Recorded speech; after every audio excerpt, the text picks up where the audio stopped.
اچھا سر، ایک یہ ذرا بتائیے گا کہ ابھی جو حالیہ دنوں میں بنگلہ دیش میں ایک تبدیلی آئی ہے، تو وہ بھی آپ اسی جو آپ بات کر رہے ہیں اسی کا تسلسل نہیں ہے کہ جب آپ لوگوں کو دبائیں گے تو وہ الٹیمیٹلی ان کی قوت برداشت ایک جگہ پہ آپ کے ختم ہو جائے گی؟ جب بنگلہ دیش بنا کہ وہاں وہ ایلیمنٹ جو بنگلہ دیش کا مخالف تھا اس کو ایسیملیٹ کر دیا، اس کو وکٹیمائز جب آپ نے کرنا شروع کیا تو پھر وہ تو اس نے بجائے اس کے کہ اپنے آپ کو وہاں لوگوں کے ساتھ جوڑتا، وہ پھر ان سے الگ ایک گروپ بن گیا۔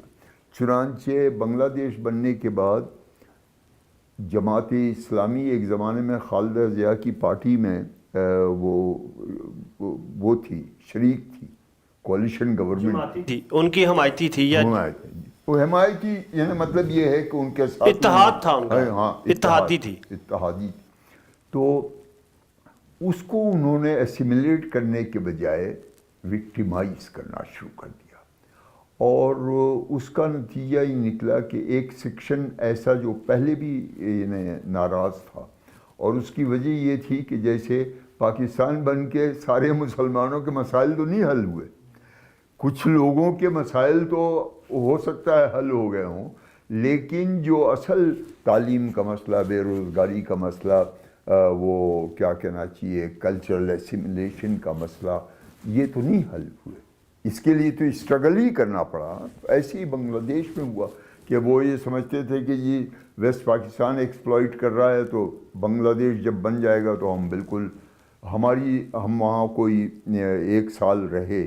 آخری دنوں میں وہ سلوگن لکھی جانے لگی تھی کہ بنگور پیتا جوتے رفیتا، یعنی بنگال کا جو باپ ہے وہ جوتے کے فیتے کے برابر، تو یہ شروع ہو گیا تھا۔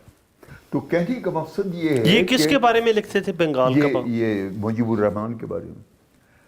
کہنے کا مقصد یہ ہے کہ لوگ موٹیویٹ اصل مسائل کی بنیادی مسائل کی بنیاد پر ہوتے ہیں نا، وہ ہے بے روزگاری، مہنگائی، جہالت، آپ کے یہ میڈیسن، وہ علاج، معالجہ، سہولیات، بالکل صحیح۔ اچھا، تو اب آپ نے اسلام کے نام پر پاکستان بنا لیا، لیکن اسلام کے نام پر وہ آپ نے ان کو نہ روزگار فراہم کیا، نہ آپ نے ان کو علاج فراہم کیا، نہ تعلیم فراہم کی، نہ آپ نے ان کو ان کا وہ اسٹیٹس دیا جو ان کو ملنا چاہیے تھا ایک مسلمان کی حیثیت سے۔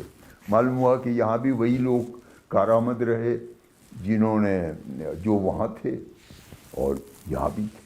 تو دیکھیے یہ ایک بہت سیدھی سی بات ہے کہ جذباتی طور پر تو ہم کھڑے ہو کے کہہ سکتے ہیں کہ جی یہ اسلام کی اس نے مخالفت کی اور لوگ جوش میں بھی آ جائیں گے، لیکن وہ بعد میں جب ان کو بھوک لگے گی تو وہ تو پھر روٹی مانگیں گی، اور اس میں پھر ہندو مسلمان کام نہیں کرے گا۔ تو ایک امپیکٹ جو ہوتا ہے کلچرل، لنگوسٹک، ریلیجس، وہ جس دن پاکستان بنا اس کے میرا خیال 3 سال کے بعد وہ ہو گیا وہ قادیانی اور غیر قادیانی ہیں جی، پھر اس کے بعد وہ شیعہ سنی ہو گیا۔ آپ نے شیعہ سنی کے نام پہ کتنے لوگ مارے ہیں؟ اچھا، پھر جناب وہ بریلوی اور دیوبندی ہو گیا، یعنی مولانا نورانی بیٹھے ہوئے تھے تو بنوری مسجد میں لڑائی ہو گئی شیعہ سنی کی، تو ہم ان کے بعد بیٹھے ہوئے تھے تو ہم سے کہنے لگے کہ شیعہ ان سے تو اچھے ہیں، وہ دیوبندی ہیں، وہابی، یہ بنوری مسجد والے جو ہیں وہ دیوبندی۔ تو انہوں نے کہا کہ جی شیعہ ان سے تو اچھے ہیں۔ تو ہم نے کہا کہ مولانا قائد اعظم بھی شیعہ تھے؟ کہنے نہیں وہ سنی تھے۔ تو میں نے کہا کہ حضرت وہ تو ساری دنیا جانتی ہے کہ اثناء عشر سے تعلق، کہنے نہیں وہ ان کی تجہیز و تکفین جو ہے وہ سنی طریقے سے ہوئی۔ ہم نے کہا مرنے کے بعد ہمیں آپ کتوں کے سامنے پھینک دیں تو وہ ہمیں کیا، وہ تو آپ کے مرضی پر ہے کہ آپ ان کی تجہیز تک، کہنے نہیں نماز بھی چھپ کے پڑھا کرتے تھے۔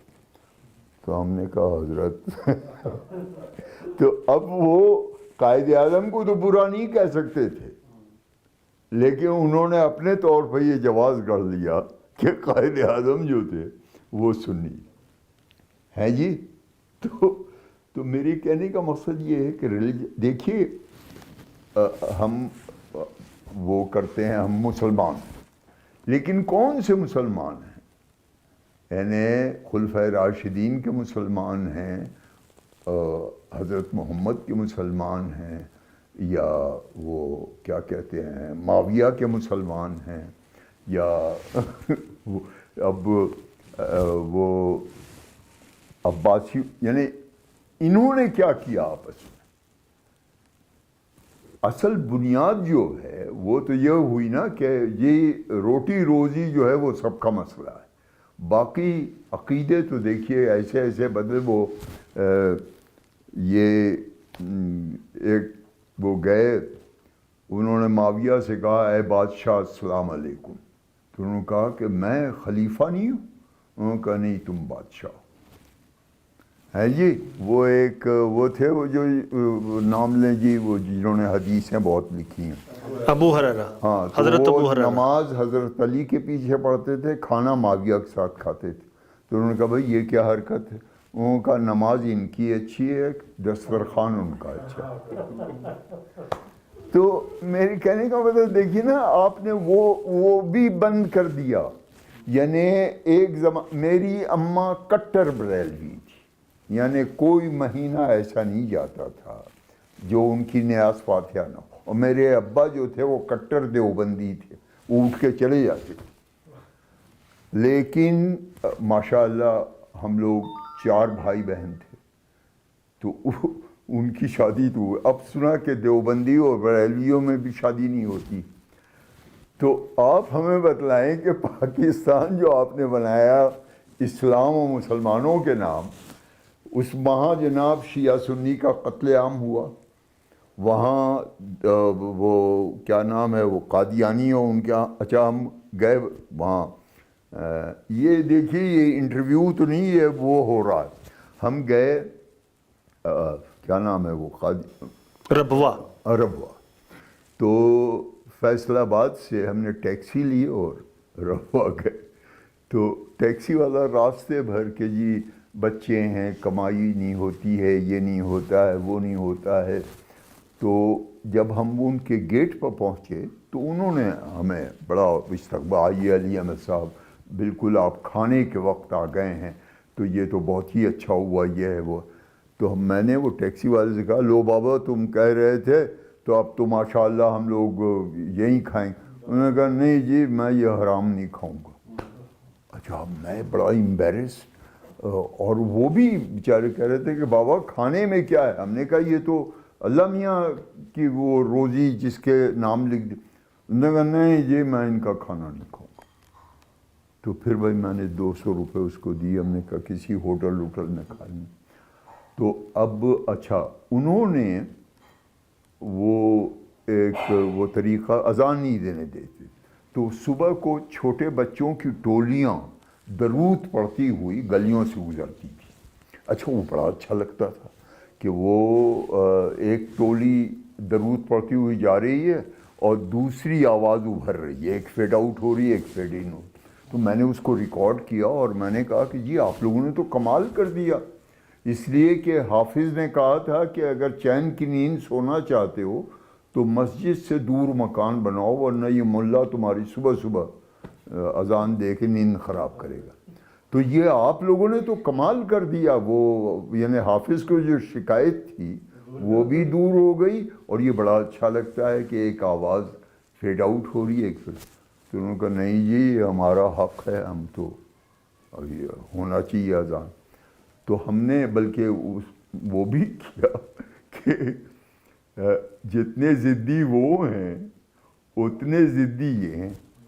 تو اور وہ ان کی 2 مسجدیں، ایک بریلوی ایک دیوبندی، وہ مسجدوں سے بیٹھے ہوئے مائک پر گالیاں دے رہے ہیں۔